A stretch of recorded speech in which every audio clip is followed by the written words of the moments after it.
Hi guys, welcome back to today's video. This is Sonia and you are watching Sovik's vlog. तो अभी हम बात कर रहे हैं ऑस्ट्रेलिया की पीआर के बारे में, और अभी जो वीडियोस मैं डाल रही हूँ वो पीआर सीरीज़ के बारे में मैं डाल रही हूँ। तो अभी तक जो हमने वीडियोस में बात की है वो देखिए, सबसे पहले हमने अपने पॉइंट्स कैलकुलेट किए कि हम एलिजिबल हैं या नहीं। सेकेंड, हमने बात की थी कि अगर आप एलिजिबल होते हैं तो फिर जो नेक्स्ट स्टेप होता है वो होता है आपका स्किल असेसमेंट। और थर्ड वीडियो में मैंने आपको बताया था कि स्किल असेसमेंट के लिए जो एक सबसे इंपॉर्टेंट चीज़ होती है वो होती है करियर एपिसोड लिखना। तो आप किस तरह से अपना करियर एपिसोड लिखें ताकि आपका जो स्किल असेसमेंट है वो हो जाए, आपको कोई प्रॉब्लम ना हो। तो अब हम बात करते हैं उसके बाद वाले स्टेप के बारे में। तो देखिए, अगर आपका स्किल असेसमेंट हो गया है तो फिर मूव ऑन होते हैं हम नेक्स्ट पॉइंट की तरफ। तो वो नेक्स्ट पॉइंट होता है एक्सप्रेशन ऑफ इंटरेस्ट डालना। जी हाँ, जिसे बोलते हैं EOI, एक्सप्रेशन ऑफ इंटरेस्ट। तो ये होता है एक नेक्स्ट स्टेप पीआर प्रोसेस के लिए कि सबसे पहले हमें डालना होता है एक्सप्रेशन ऑफ इंटरेस्ट। और जब ये हमारा क्लियर हो जाता है फिर हम बढ़ते हैं नेक्स्ट पॉइंट की तरफ। तो आज की वीडियो में हम डिटेल में एक्सप्रेशन ऑफ इंटरेस्ट के बारे में बात करेंगे कि आपको कैसे एक्सप्रेशन ऑफ इंटरेस्ट डालना है और क्या क्या उसके लिए आपको इन्फॉर्मेशन फिल करनी पड़ेगी।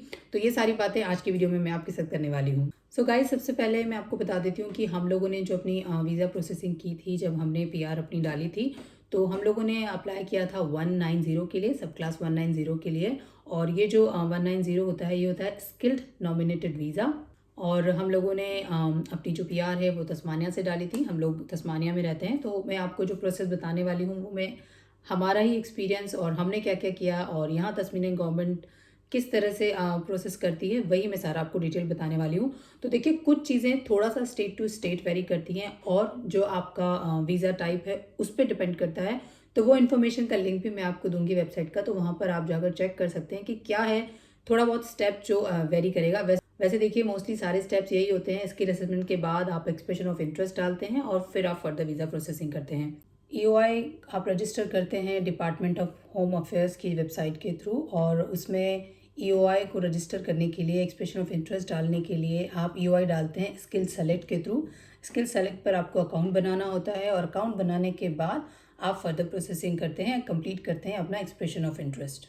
तो आप बात करते हैं कि EOI जो है वो होता क्या है, व्हाट इज EOI। तो EOI is just an indication to the government that you would like to be considered for the skilled visa. तो अब मैं आपको बताती हूँ कि EOI को कैसे डालते हैं, कैसे आप अपना अकाउंट क्रिएट करते हैं और कैसे फर्दर प्रोसेसिंग करते हैं।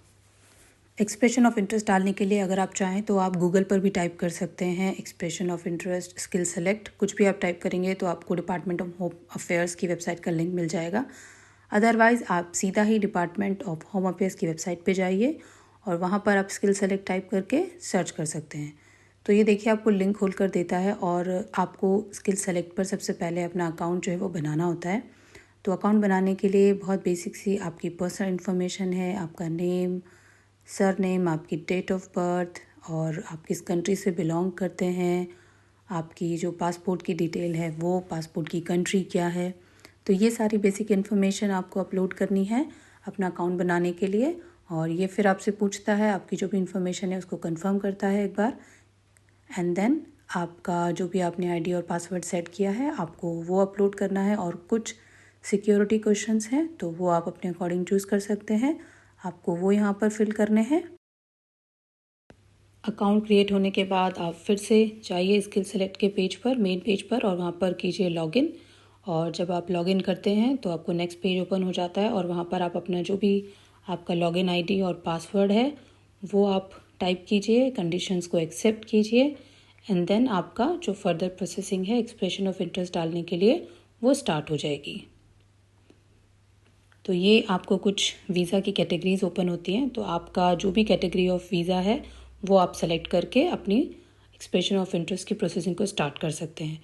तो यहाँ पर जैसा मैंने आपको बताया कि एक्सप्रेशन ऑफ इंटरेस्ट डालने के लिए हमें डॉक्यूमेंट्स अटैच नहीं करने होते हैं, लेकिन हमें डॉक्यूमेंट्स से रिलेटेड जितनी भी इन्फॉर्मेशन है ना वो सारी इन्फॉर्मेशन हमें फिल करनी होती है।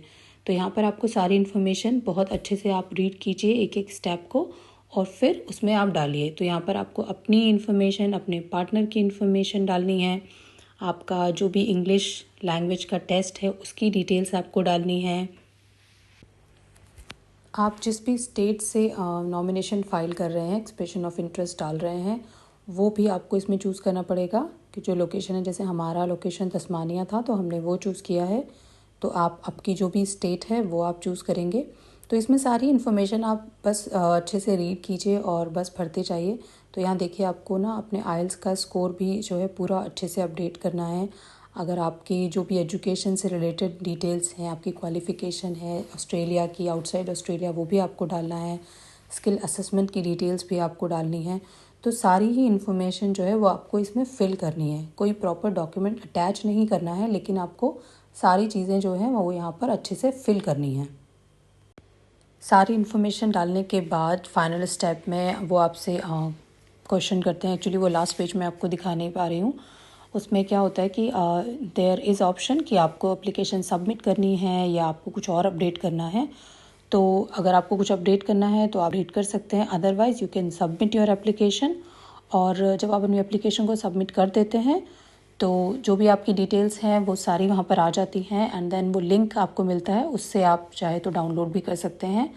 एंड आप अपने EOI की इन्फॉर्मेशन को अपडेट कर सकते हैं कभी भी। अगर होता है ना कि कुछ टाइम बाद, let's say if you are waiting for your English test और समथिंग, तो अगर आपके पास कोई भी अपडेटेड इन्फॉर्मेशन है जिससे आपके पॉइंट्स इंक्रीज़ हो रहे हैं, तो वो सारी चीज़ें भी आप अपने EOI में अपडेट कर सकते हैं। एक्सप्रेशन ऑफ इंटरेस्ट डालने के बाद जो नेक्स्ट स्टेप होता है वो होता है स्टेट नॉमिनेशन का। तो तस्मानिया की अगर हम बात करें तो तस्मानियन गवर्नमेंट ने अभी एक्चुअली एक और स्टेप जो है वो ऐड कर दिया है। नॉमिनेशन डालने से पहले आपको उसके लिए भी एक एलिजिबिलिटी चेकर है, तो उस पर जाकर के आपको चेक करना होता है, एंड देन आप जो है उसके बाद स्टेट नॉमिनेशन डालते हैं। तो वो मैं अब आपको बताती हूँ कि वो चेकर क्या है और उसमें आप क्या क्या इन्फॉर्मेशन फिल करते हैं। तो ये माइग्रेशन तस्मानिया की वेबसाइट है। तो यहाँ पर आप देखिए माइग्रेशन तस्मानिया का एलिजिबिलिटी चेकर है स्किल्ड वीज़ा के लिए। तो जब आप उस पर क्लिक करते हैं तो आपको अपनी इन्फॉर्मेशन भरनी होती है। तो जैसे कि आप अभी कंट्री में हैं या आउटसाइड हैं, आपने जो भी आपका स्किल असेसमेंट करवाया है, आपकी कौन सी डिग्री है, वो आपको सेलेक्ट करनी है।